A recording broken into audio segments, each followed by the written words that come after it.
اور اے پیغمبر تم ان کے سامنے ایک بستی والوں کی مثال پیش کرو جب ان کے پاس رسول آئے تھے۔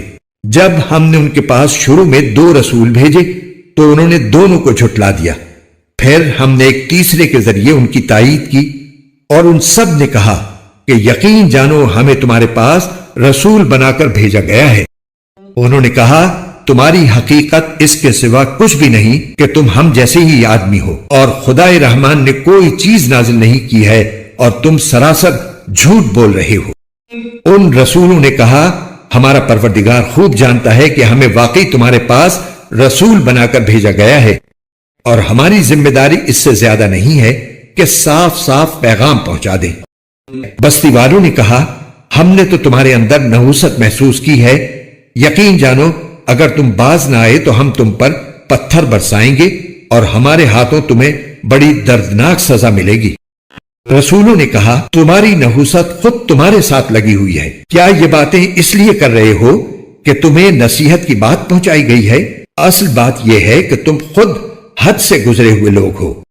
اور شہر کے پرلے علاقے سے ایک شخص دوڑتا ہوا آیا، اس نے کہا اے میری قوم کے لوگوں، ان رسولوں کا کہنا مان لو، ان لوگوں کا کہنا مان لو جو تم سے کوئی اجرت نہیں مانگ رہے اور وہ صحیح راستے پر ہیں۔ اور بھلا میں اس ذات کی عبادت کیوں نہ کروں جس نے مجھے پیدا کیا ہے، اور اسی کی طرف تم سب کو واپس بھیجا جائے گا۔ بھلا کیا اسے چھوڑ کر میں ایسوں کو معبود مانوں کہ اگر خدائے رحمان مجھے کوئی نقصان پہنچانے کا ارادہ کر لے تو ان کی سفارش میرے کسی کام نہ آئے اور نہ وہ مجھے چھڑا سکیں۔ اگر میں ایسا کروں گا تو یقیناً میں کھلی گمراہی میں مبتلا ہو جاؤں گا۔ میں تو تمہارے پروردگار پر ایمان لا چکا، اب تم بھی میری بات سن لو۔ آخر کار بستی والوں نے اس کو قتل کر دیا اور اللہ تعالی کی طرف سے اس سے کہا گیا کہ جنت میں داخل ہو جاؤ۔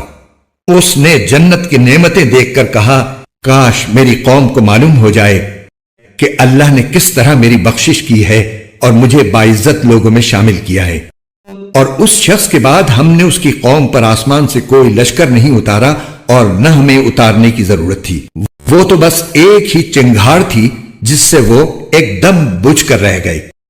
افسوس ہے ایسے بندوں کے حال پر، ان کے پاس کوئی رسول ایسا نہیں آیا جس کا وہ مذاق نہ اڑاتے رہے ہوں۔ کیا انہوں نے نہیں دیکھا کہ ان سے پہلے ہم کتنی قوموں کو اس طرح ہلاک کر چکے ہیں کہ وہ ان کے پاس لوٹ کر نہیں آتے؟ اور یہ جتنے لوگ ہیں ان سبھی کو اکٹھا کر کے ہمارے سامنے حاضر کیا جائے گا۔